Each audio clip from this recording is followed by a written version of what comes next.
Lucky Charms, gonna eat me some Lucky Charms.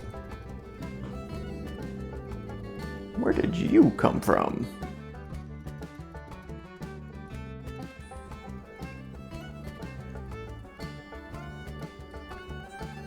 That was not there before. Where the hell did that come from?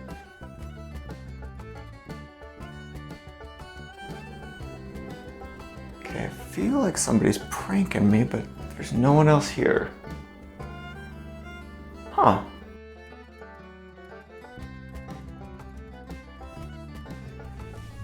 I mean, it is St. Patrick's Day, and I'm Irish. Luck of the Irish? Like, is that a thing? Is that like an actual real thing? It looks real. I think this is real. I think I am rich. Well, somebody's quitting his job today. What the hell? That's weird. What in the hell is happening here? Banana candy? No. Okay, that's alright. Mine's playing tricks on me. No. No. No. No. Banana? Banana? What the hell's happening here? Banana? Goddamn banana!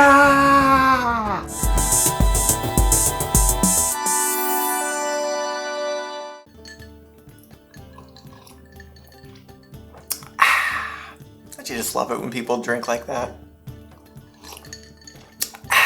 You know, it really lets you know that they're enjoying their drink. Yeah. Hey, what's up guys? How we doing today? So, do you have any plans for today? You know, I love the holidays, especially the ones where it's socially acceptable to get hammered. I mean, I got my green drink and everything. Well, as some of you may have noticed, I try to review movies that line up with any holiday that might be near, when I can. And this St. Patty's Day is no exception. So today, let's take a look at Leprechaun. Side note, so if you could have one wish, and wish for like anything you wanted, what would it be? I think mine would be to never have to go to the bathroom again. Let him finish! And it's not for the reason you think, you know? I mean, it's just a hassle. I mean, if you really think about how much time you waste going to the bathroom and how often it's just really inconvenient, you know, at the movie theater, at a concert, on a long trip, in the middle of the night. And I hear that only gets worse the older you get. I mean, really, it makes a lot of sense. And I bet you thought I was gonna say be invisible, didn't you? Okay, so I will start off by saying if you haven't seen this movie, you absolutely should. As usual, there's a link in the description where you can watch it for free as of recording this. Alright, well, Leprechaun was written and directed by Mark Jones. He also directed Rumpelstiltskin, which is not good, and it's also on my list to review in the future, so be on the lookout for that whenever that happens. So this movie came out on January 8th, 1993 and runs for 1 hour and 32 minutes, and it's just a fun movie. Starring as a leprechaun is Warwick Davis. You know, you've probably seen him in a lot of stuff. He was in some Harry Potter movies, he was in some Star Wars movies, most recently Solo, but besides the Leprechaun movies, the one I think of when I think of him is Willow. And if you haven't seen Willow, you might want to take a long hard look at some of your life's choices. Just saying. Co-starring as Tori is somebody you probably haven't seen in much, Jennifer Aniston. You know, I really thought she was going to make it too. She had all the potential. The story is that a lovable little tyke tries to find his lost pot of gold and hilarity ensues. So if you're ready to get lucky, let's check out the movie that is Leprechaun. It is not a leprechaun, damn it! We start off getting to know the leprechaun. Try as they will, and try as they might. Who steals me gold won't live through the night. Then we see this limo driving before getting the title card, which is pretty basic if I'm being honest, but the music does set the mood for the movie. Next, we meet this very uncharacteristic Irishman, O'Grady. We find out that despite the way he's acting, they're actually very poor. But he explains that that's about to change. What's going on here is we're rich. Because while at a funeral in Ireland, A wee person, a leprechaun, I caught him and made him show me where his gold is. Of course, she doesn't believe him, but while making tea, she hears a kid singing. And as she goes to look, we get this very short but awesome shot. And as he's demanding his gold back, she takes a bit of a tumble and dies. Then we see that the leprechaun is really good at impersonating other people when O'Grady says that he hid the gold. Where did you hide it, Dan? Did you hide it somewhere near the house? We see that the leprechaun doesn't like four-leaf clovers, and he runs away. And let's take a minute here to point out what a great job Gabe Bartolos does on the leprechaun makeup. And he's actually worked on makeup and special effects for a lot of stuff, including the Texas Chainsaw Massacre 2, Brain Damage, Friday the 13th Part 6, and Dolls. O'Grady is able to subdue the leprechaun and puts him in this crate with the clover on top. He tries to burn down the house, but collapses before he can do it. Fast forward to this car driving with some pretty scenic shots, and we hear... I mean, come on, here I am in New Mexico with my hick father for the whole summer. Now he clarifies... First of all, it's not New Mexico. It's North Dakota. Like it matters. And that's just definitely not true. I mean, there's not enough snow or mosquitoes for it to be North Dakota. Plus, if it was North Dakota, there would be road construction here, here, and here. It would be a 2-lane interstate for like at least 13 miles. Anyways, here we meet Tori and her dad JD, played by John Sanderford. Sanderford? Sanderford.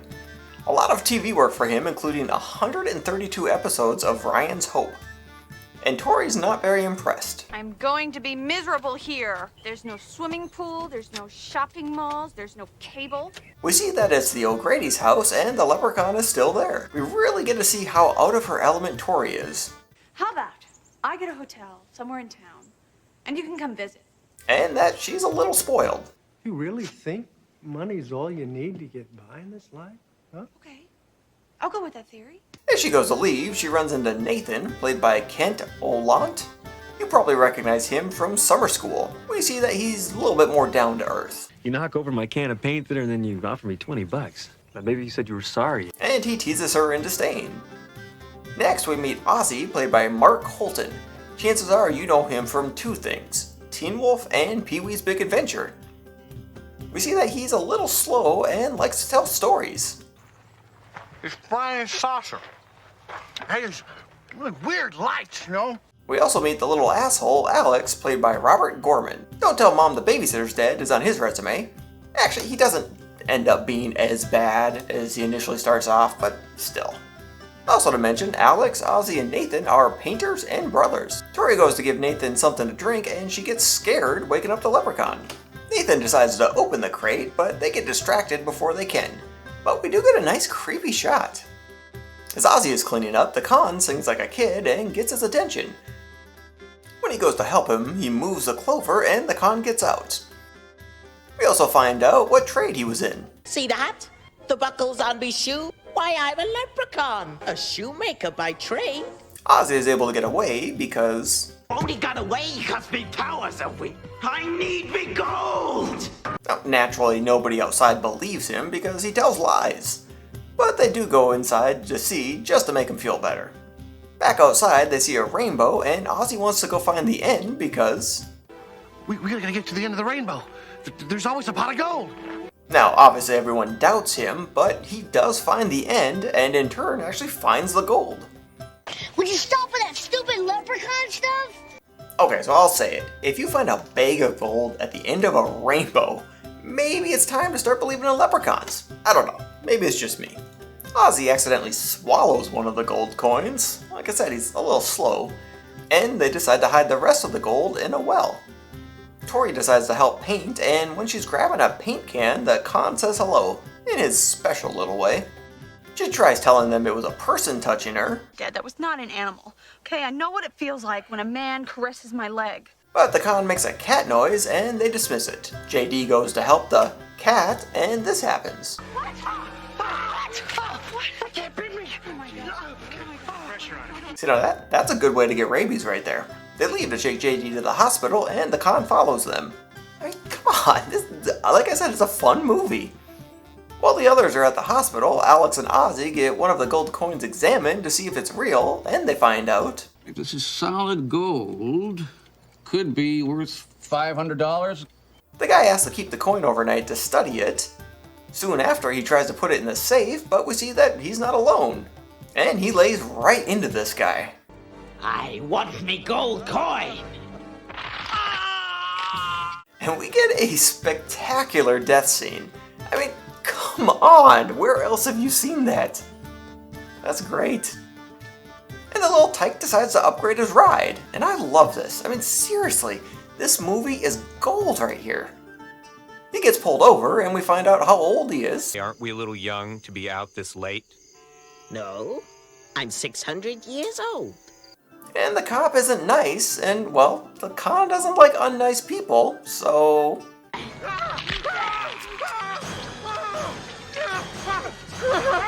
The cop does manage to get away, well, for a little bit anyways.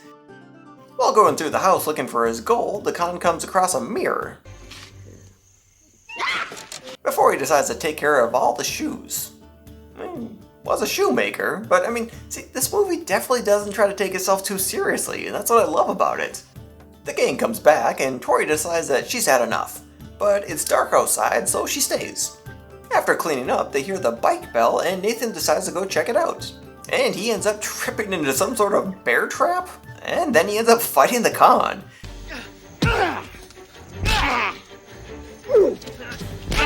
You know, some people would actually pay pretty good money to watch something like this in real life. Then everyone gets in on beating up the little dude, and they really just beat the shit out of him. Nowadays, this would probably be considered a hate crime. Alex gets a shotgun and gives it to Nathan, who shoots the con. And notice the green blood that comes out? I mean, it's really short, but it is a nice attention to detail. Then Nathan uses a bunch of ammo just shooting randomly into the bush, but the con is still alive, somewhere. And despite what Nathan suggested earlier... That was no fucking bear. And despite the fact that they couldn't find the body... What if that thing is still out there? No way. I shot it. I put 6 rounds into that thing. Now, they go to take Nathan to the hospital, but the truck won't start because... And man, I love the con's laugh too. Anyways, the little guy van goes Ozzy's ear before running into the barn. When he comes back out, we see that he's pimped his ride, and it's such a nice touch that it has an old-timey horn. A pitchfork is also a nice touch. Now, I'm not sure how the truck got knocked over by its power wheels. Now, I know, with everything we've seen up to this point, that's the thing that doesn't work for me, but, I mean, it doesn't, you know. They get chased back inside, and Tori uses her cell phone to call the cops, but the con is one step ahead of her. Roger, Sheriff. My ETA is less than 3 minutes. While waiting for the cops, Tori is still denying that it's a leprechaun. It is not a leprechaun, damn it! Even though she just heard the con call himself a con just minutes ago. Give it back to a nice little harmless leprechaun. It slips out about the gold they found, and they decide that if they just give it to him, he'll go away. So Tori heads outside and goes to the well. After she grabs the gold, the con shows up and tells her she's wrong, again. What the hell are you? I'm a leprechaun, me dear. She gives him the gold, and he says, Me powers are returning. Tori goes back inside while the little guy counts his coins, but he finds out 99 missing coin. I've been tricked. And he reminds us what I thought everybody already knew. No one takes a leprechaun's gold. The gang thinks that they're in the clear, but when Alex goes to get some ice, they find out that they're still in a world of trouble, albeit a little world. Then they play a little whack-a-mole in the cupboards. I thought that game was kind of fun. Also, Nathan here receives a red light touch. They search through the house for him until he comes down the chimney and gets blasted. Don't worry though, it doesn't even faze the lowrider. So they search again before we get this.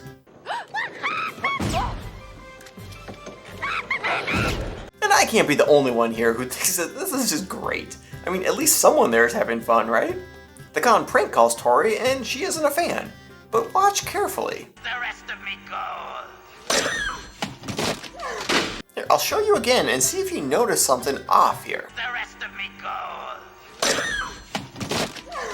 Did you see it? How the hell is the phone working without a phone cable plugged in? Oh, okay, so for those of you who are younger, landline phones, or phones like we used to call them, used to have a phone cord plugged into them. You know, that's how you talk to other people.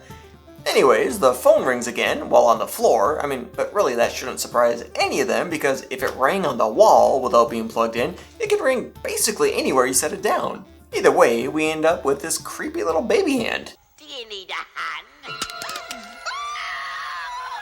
The rest of the group finds out about the gold coin in Ozzy's belly, and Tori finally gets on board. The thing is a leprechaun, and we've got to find a way to stop it. Apparently, O'Grady is still alive, and they decide they need to talk to him because he'll know how to stop it. And in order to get away from the leprechaun, they bring a box of shoes to distract him. I mean, come on, that's gold right there. You know, this kind of reminds me of giving my dog a bath. You know, like, he doesn't like water, and he doesn't want to be in there. But when I break out the peanut butter, he doesn't really have a choice. So Tori is able to get away, not entirely by herself though. Peanut butter whore. That's what I call my dog when it's bath time. Peanut butter whore. Because even though he doesn't want to do it, he's gonna do it. And sometimes he cries, which only makes it more enjoyable. Tori makes it to O'Grady's place, and as she's walking, they do the whole off-axis tilted camera angle, and I don't really see the need for it here. I mean, it would make sense if this was like a dream sequence, but it's not, so I'm not entirely sure why they did it. However, I do like the leprechaun psych-out. She gets to his room and asks how to stop the con. One way to kill a leprechaun, but I'm not going to tell you. I'll never tell you. Then a glorious chase ensues. I mean, I'm talking top 10 movie chases of all time here. Now, she barely escapes into the elevator, and O'Grady pops in and tells her that a freshly picked 4-leaf clover can kill the leprechaun. You gotta put it on his body. Have to touch him. There just happens to be a clover patch at the house, but the con shows up before she can find one. She finds the cop car, and when the little guy shows up, she takes out his eye. Don't worry though, he borrows another one. Then he gets blasted. Then all three look for the clover while Alex sets up the bear trap in the barn. Just as Tori loses faith, she finds the clover. Everyone ends up in the barn, and Ozzy tells the con that he has the last gold coin before he runs away. And the con makes a really weak but somehow effective breakout. He catches up to the Ozzy and starts slicing him up good. Alex steals the clover and catches up to them, and whatever he's planning, I hope he doesn't fuck it up, because they're probably not going to find another one. Fuck you, Lucky Charms. And the practical special effects here are pretty good. And the leprechaun dies. Well, I mean, almost. He's still got a little fight left in him. Little fight? Yeah, you get it. So Nathan pushes him down the well and grabs some gas and blows up the con. Don't worry though, the cops do eventually show up to just stand around. But we do hear the con say, I'll not rest till I have me gold. And now for some fun facts. There's actually supposed to be a Willow series coming out this year on Disney+, and Warwick Davis is returning as Willow. I'm not sure how I feel about it, because I love the original, and I really hope they don't mess it up, you know? We'll see. Well, I won't, I don't have Disney+, but other people will see. According to IMDb, Jennifer Aniston's first role was in Mac and Me, and wow. Yeah, that was definitely a movie that got made. This was the first film produced in-house by Trimark. There was a scene when the leprechaun was ransacking the kitchen and he finds a box of Lucky Charms. Supposedly, General Mills initially okayed the use of Lucky Charms box, but once they saw the finished cut, they said that they didn't want their product used. So they reshot the scene using a fake cereal box. Then they changed Alex's line at the end from "Your luck just ran out" to Fuck you, Lucky Charms. And I mean, I gotta say, I like their style. That's totally something I would do if I was the director. To date, there have been a total of 8 Leprechaun movies made, and Warwick Davis was in 6 of them. So I know I already covered this, but is it any good? Yeah. Hell yeah, it is. I mean, I love this movie. The plot is solid, the acting is great. I especially like Davis as a leprechaun. The special effects are good, and the music is bang on. I mean, even though it's not scary, I like the fact that the comedy works, you know, like the humor fits perfectly in the world that they create. I definitely think this movie still holds up. So like I said, I mean, there's a link in the description where you can check it out for free. Also, you should check out the last review I did for The Crawlers. Alright, peace. What are you talking about? This? It's St. Patrick's Day. You wear green on St. Patrick's Day. No, it's just, you know, it's fun. It's getting in the festivities. What looks stupid? Oh, that's cool, man. What do you mean look like an idiot? You know what? I don't care. The hell that I'm gonna wear it anyways, because it's fun.